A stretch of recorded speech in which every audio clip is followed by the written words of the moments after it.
color is always very related to spatial design. You know, the space that you're in, the space that you interact with. So at the end of the day is when you actually use colors, there must be a purpose. You know, you want to color with a purpose. You want to make sure that the color makes sense to the space that you're in. So as much as we always say that colors can be very subjective, you know, it's very up to who, you know, up to why I like it or what makes me feel. At the end of the day is when you have an objective in mind, it helps you design better, you know. So it could be a homeowner, it could be a designer, but at the end of the day is we know what that space is supposed to do for us. So can we then use that objective and find the right color or the shade to actually represent that particular space purpose?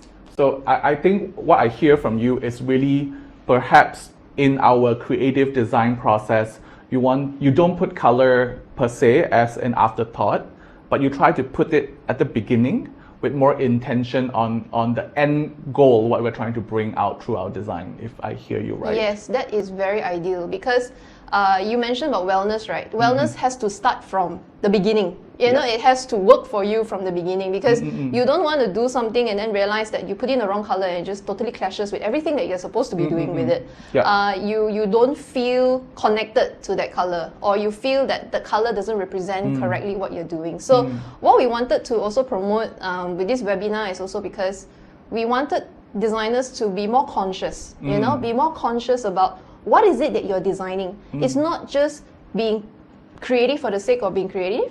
It's not just achieving an aesthetic look, but it is also with an objective.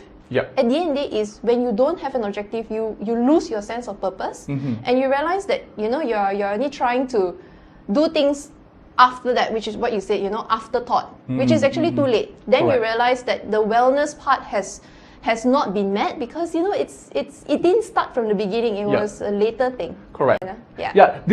We brought this up, guys. So we brought this up because I've been with IDA Awards for 5 years, and we do see, not everyone, but we do see parts and parcels of our participants from around the world where you splash on color at the last minute before you come to the finals.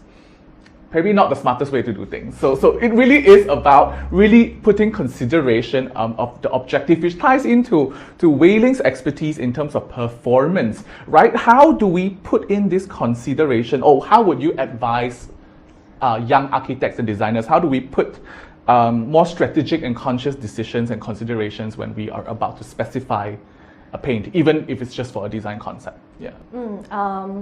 First, right? Now, how it says that actually colors, we can have different performance. The performance is actually different from interior and also exterior use.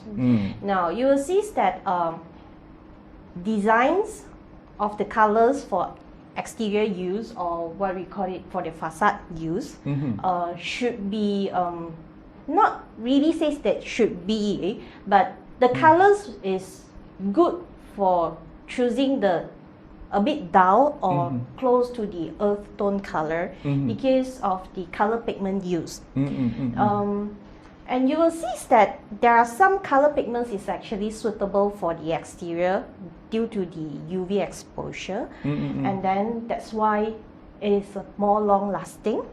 Compared to that some of the vibrant color that you want to put outside, but then within 1 year then it faded. Right? Yeah, actually there was this thing that I really learned from Wei Ling last time, because I love colors, right? And I was just going all about with colors, but Wei Ling was the one who really showed me that you know, why we say performance is because the exterior environment is a lot more challenging. Correct. You know, there's so much consideration, and I think the biggest enemy to color is actually UV. Yeah. So like what Wei Ling was mentioning about, you know, the color pigment and all those things. So Wei Ling has to learn. She has to really put together all this the pigment combination to give you the best performance. In terms of for your interior use also, and also for the exterior. Because in both interior or exterior coating, the colors also different colors combination will plays a different roles. Yeah. I'm sure UV aside, there are also a lot of other considerations. I think we can definitely dive into that spectrum of things. I'm also curious as well, when it comes to, it's just an open question, it just came to my mind seriously. So, sometimes artists, spatial designers, we don't only do permanent buildings, we also do art installation, temporary structure. Is the consideration similar based on the scale, or like how does it work? Or generally it's just the same formula, whether UV is present? It's the same. I think it's a similar approach. Yeah. At the end of the day is, if your installation is it an interior or an exterior one? Because when you're putting it in an interior environment, it's protected to a certain degree, right? So you don't have as many considerations. But like what Wei Ling was saying, in an exterior environment, facade colors play a very big role because you want something to look good. It doesn't just look good on day 1 after painting, but it has to look good at day 100, day 1000. You need to make sure that it still looks like what it was supposed to look like.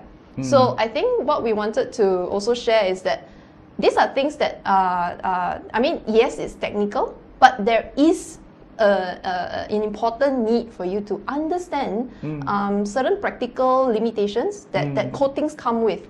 Because we can be colorful, we can put things anywhere and everywhere, but the thing is, we are dealing with paint. So how do you make sure that when you actually specify paint and specify the color, it does the right thing? It's not just the right color, but it's also the right color for the right environment.